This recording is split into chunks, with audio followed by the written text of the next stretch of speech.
Okay, students, so we're just going to pick up right where we left off from yesterday.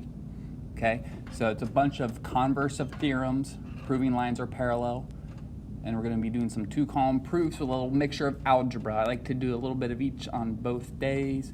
That way we don't get too bored of doing just the same thing over and over again.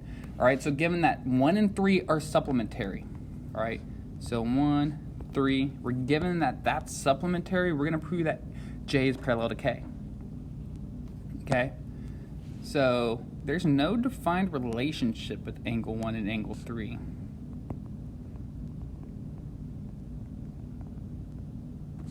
All right, but the first one's given.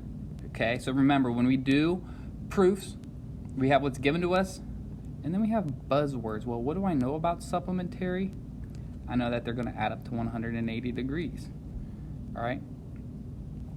Now, definition of vertical angles. So you might see this sometimes too, all right? Every proof's a little different just depending on the teacher that's assigning you the proof. Angle 1 and angle 2 are vertical angles. Okay, so sometimes you might specifically have to state that they're vertical angles, all right? So the measure of angle 1 equals the measure of angle 2, the vertical angle theorem. All right, now, so I used what was given to me. I used a buzzword supplementary. Then I used the picture. I identified vertical angles.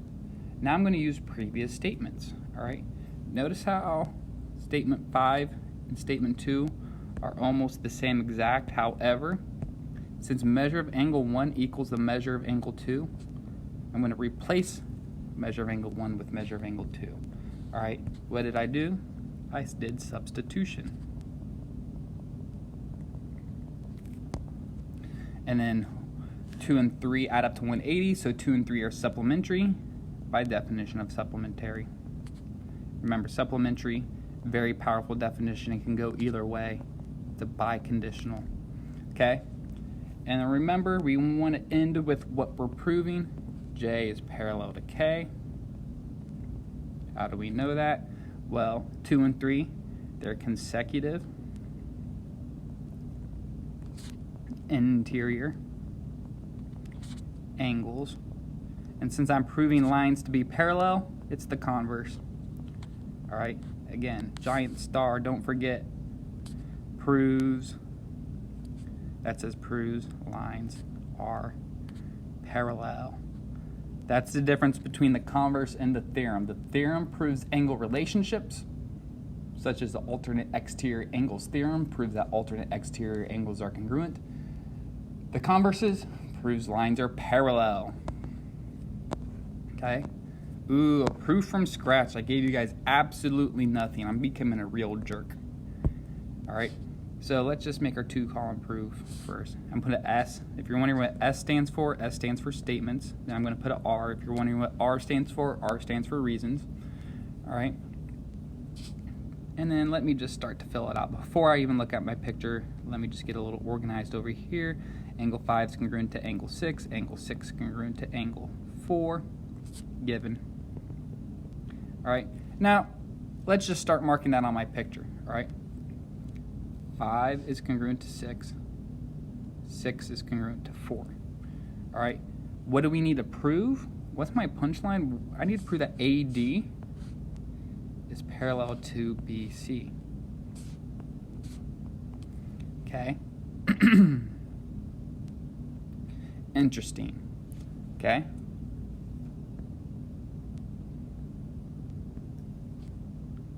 So in this proof, what am I going to do? Well, angle 5 is congruent to angle 6. Angle 4 is congruent to angle 6.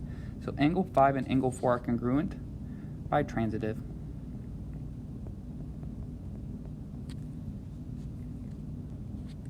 Okay. Next, what is the relationship with 4 and 5? Well, they're alternate interior angles. So I can say AD is parallel to BC by the alternate interior angles converse. Okay, cool. All right, let me see. Let me squeeze in the last proof. All right, squeezing in the last proof.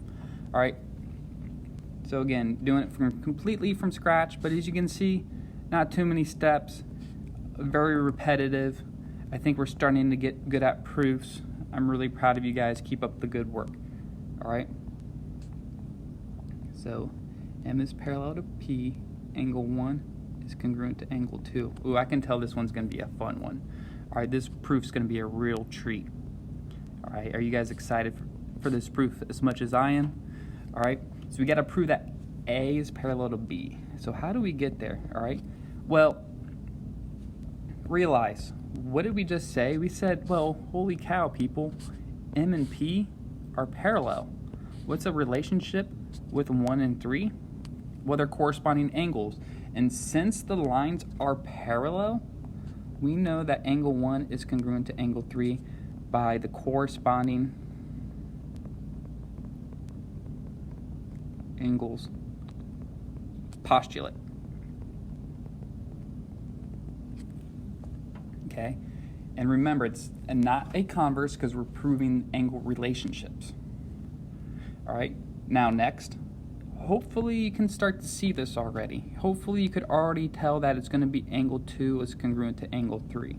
Hopefully you could tell that it was already transitive. We've done it a lot of times. Hopefully you're starting to get really good at it.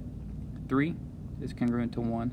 2 is congruent to 1. So since they're both congruent to 1, they're congruent to each other. Now again, we get really repetitive. We have 2 and we have angle 3.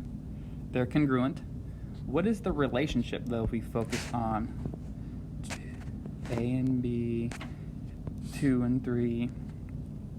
Well, 2 and 3 are alternate exterior angles, and they're congruent. So we know that A is parallel to B by the alternate exterior angles converse. We're proving lines to be parallel. All right, so that's it for this video. Stay tuned for more.